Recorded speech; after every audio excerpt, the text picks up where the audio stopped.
ఈరోజు గుడివాడ అమర్నాథ్ ఒక ప్రెస్ మీట్లో మాట్లాడుతూ ఏదైతే రేపు 8వ తారీఖు శంకుస్థాపన చేయబోయే కంపెనీలన్నీ మేమే తెచ్చాము, దాన్ని ఈరోజు మేము తెచ్చామని చెప్పి డబ్బాలు కొట్టుకుంటుంది ఈ కూటమి ప్రభుత్వం, లోకేష్ బాబు గప్పాలు కొడుతున్నాడు అంటూ గుడివాడ అమర్నాథ్ చేసిన వ్యాఖ్యలు ఎలా చూడాలంటారు దీన్ని? మీరు తెచ్చిన కంపెనీలేందో అందరికీ తెలుసు నాయన. వైజాగ్లో 2 లక్షల ఎకరాల్లో గంజాయి పంటను వేసింది, కానీ ఈ డ్రగ్స్ 25,000 కేజీల డ్రగ్స్ తీసుకొచ్చింది, కానీ 30,000 మంది ఆడపిల్ల కనిపించట్లేదు అని చెప్పడం, కానీ ఋషికొండని గుండు కొట్టి నువ్వు కట్టిన కట్టడాలు ఏ రకంగా కట్టావు, ఎంత విలువైన కట్టావు, ఆఖరికి బాత్రూంలో కూర్చుంటే కూడా బీచ్ కనపడే విధంగా నువ్వు కట్టుకున్నావు. వైజాగ్లో కాపురం చేస్తా అన్నావు. నేను బతికుండగా నువ్వు కాపురం చేయటం అనేది నేను కాదు, ఏపీ ప్రజలు కానీ తెలంగాణ ప్రజలు గారు చూస్తారా అనేది నేను. నువ్వు కాపురం చేయి, నువ్వు ఏ విధంగా కాపురం చేస్తావో, ఎవరితో చేస్తావో ఇక నువ్వు చెయ్యాలా, నేను చూడాలా.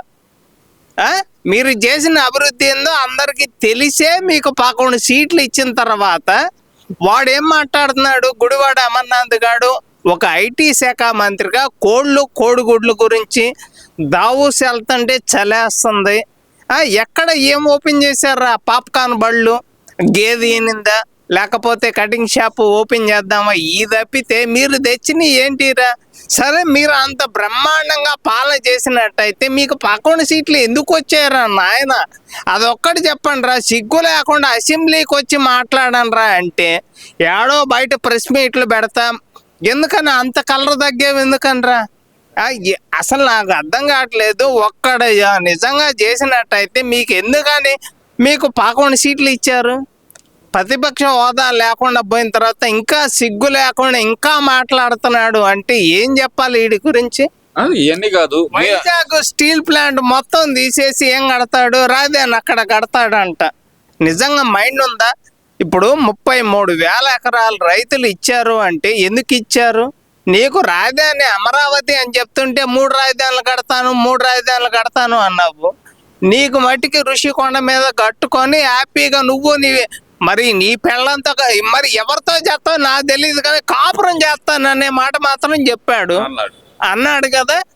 నువ్వు చెయ్యాలా, నేను చూడాలా? కాపురం చూసేది మరి కాపురం కాదు ఏందని కాపురం? అరే, 2 పిల్లలు పుట్టిన తర్వాత 2 పిల్లల్ని ఫారెన్ లో వదిలేసి రాష్ట్రాన్ని నాశనం చేసి 3 రాజధానులు కడతానే ముడ్డి కింద 50 ఏళ్ళు దాటిన తర్వాత వీడు కాపురం పెడతాడంట. అరే, పెళ్ళిళ్ళు చేసుకో. అరే, నేనే 2023లో నా అనుకునే వాళ్ళని వదిలిపెట్టి కేసులు పెడుతున్నారని, రాష్ట్రాన్ని నాశనం చేస్తున్నాడని, నిన్నైతే వదిలిపెట్టకూడదని ఆఖరికి హైదరాబాద్ వెళ్ళినా నన్ను వదిలిపెట్టారా? ఫొటోస్ వీడియో చూపించి ఈ అబ్బాయి ఇక్కడ నుంచే వీడియో చేస్తున్నారు, ఈ అబ్బాయిని అరెస్ట్ చేయాలి అని చెప్పి ఎవరెవరు రాలేదురా? ఇవన్నీ కాదబ్బా, ఇవన్నీ కాదు. సరే, ఓకే. మరి గుడివాడ అమర్నాథ్ చెప్తున్నట్టు ఆ కంపెనీలన్నీ వాళ్ళే తెచ్చారా? ఏ కంపెనీలు అంటే గ్రీన్ కో ఎనర్జీ కాపురం చేసి పిల్లల కంటే పిల్లల పేర్లు జగన్మోహన్ రెడ్డి పెట్టుకుంటాడు. అలాగుంది చెప్పేది. కాపురం చేసి పిల్లల్ని కంటాడు చంద్రబాబు, ఆ పిల్ల పేర్లేమో వాడు పెట్టుకుంటాడు. అలాగేగా వాడు చేసిన దరిద్రాలన్నీ. పేర్లు చెప్పని, గ్రీన్ కో ఎనర్జీ గానీ, పెట్రోల్ రిఫైనరీస్ గానీ, ఈ టీసీఎస్ కంపెనీస్ గానీ ఇవన్నీ మేమే తెచ్చాము. వీటికి శంకుస్థాపన చేసేది అసలు రైల్వే జోన్ మా హయాంలోనే మేము. మీ వైజాగ్ వాళ్ళే, నేను హైదరాబాద్ లో ఉన్నప్పుడు మేము హైదరాబాద్ వచ్చి జాబ్ చేసుకోవాల్సిన కర్మ మాకెందుకు పట్టింది? మాకంటూ కంపెనీలు వైజాగ్ లో ఉంటే మేము ఇక్కడ దాకా వచ్చే వాళ్ళం కాదు కదా. సంక్రాంతి అంటే ఏందో హైదరాబాద్ అని చూడండిరా, ఖాళీ రోడ్లు తప్పితే ఏమేమి ఉండవు. ఆంధ్రప్రదేశ్ అంటే ఏందో, డెవలప్మెంట్ అంటే ఏందో మీకు ఈ 7 నెలల్లోనే కనిపించింది. ఇక ముందు అమరావతి పోటీ పడేది హైదరాబాద్తో కాదు, అమెరికాతో, కెనడాతో, ఆస్ట్రేలియాతో, సింగపూర్తో పోటీ పడుతుంది. ఓకే, ఇదంతా ఒక ఎత్తు.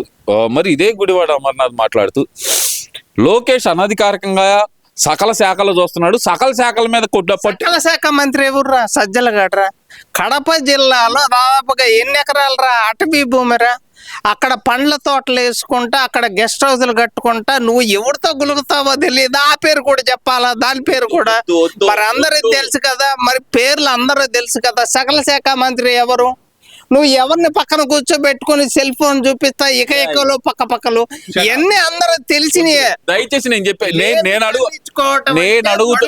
నన్ను లేపి నా చేత ఇలాంటి వీడియోలు చేపించి మీరు చేసే అన్ని చేస్తున్నారు, మళ్ళీ మాట్లాడకుండా ఎట్లా ఉంటారా? ఒక్కొక్కడు ఏమేం చేస్తున్నాడు? ఎందుకని గెస్ట్ హౌస్లకి వెళ్ళి పరిగెత్తుకుంటా కారు ఎక్కుతావు అక్క? నువ్వు నేను అడిగేదానికి చెప్పండి.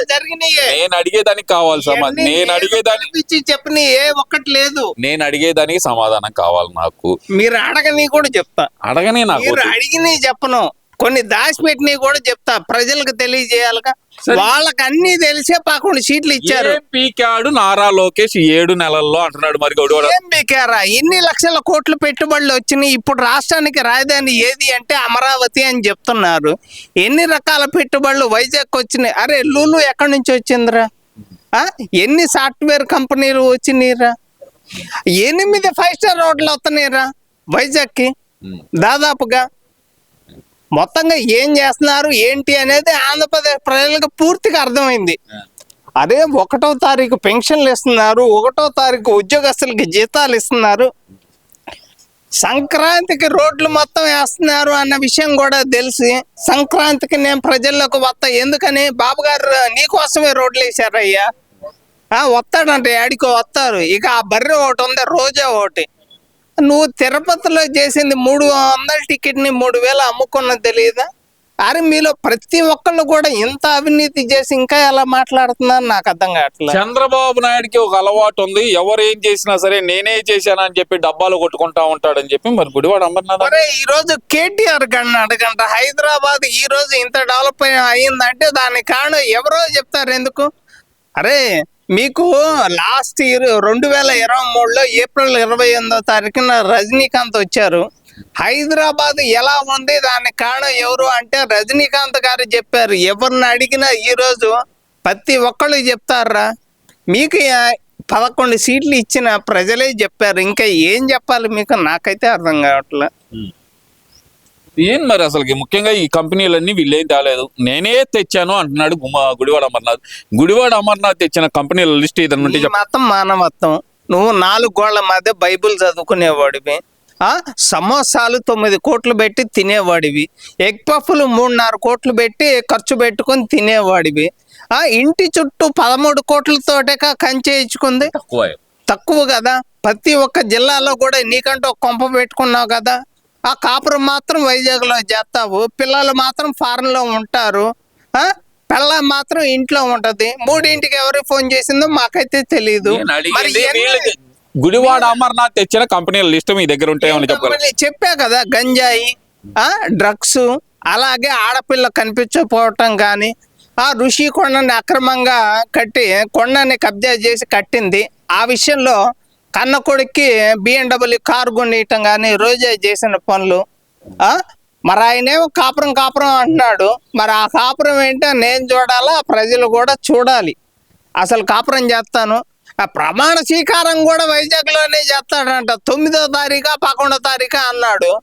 ఎప్పుడు చేస్తాడు ఇక చెప్పు? ఆ మహిళ 2028లో 11వ తారీఖు ఎప్పుడు వస్తే అప్పుడు చేస్తాడేమో ఆయన చెబుతున్నాడు కదా. అదే 2029లో ఏపీలో ఎలక్షన్స్ జరిగేది.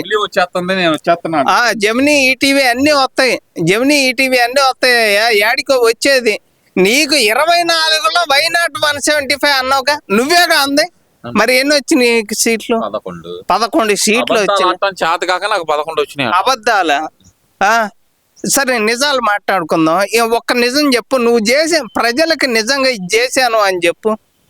వరి అమ్మ కల్తీ మద్యాన్ని తీసుకొచ్చి ఎంతమంది, అరే అన్నమయ్య డ్యామ్ ద్వారా ఎంతమంది చనిపోయారా? ఒరే తల్లి మీద చెల్లి మీద కేసేసి నువ్వు మాకు అమ్మఒడి ఇస్తాను అంటే నమ్మే పరిస్థితులు ఎవరూ లేరురా. మరి ఏ కేసులో లోపలికి వెళ్తావో తెలీదు. అరే మాట్లాడుకోవడానికి డాడీ గారి ఆత్మ ఉంది, తిరగటానికి ఆడి కారు ఉంది, నిన్ను లోపల వేయటానికి ఈడీ ఉంది, ఏపించడానికి బయటనే ఉన్నాక ఇంకేం కావాలరా నీకు?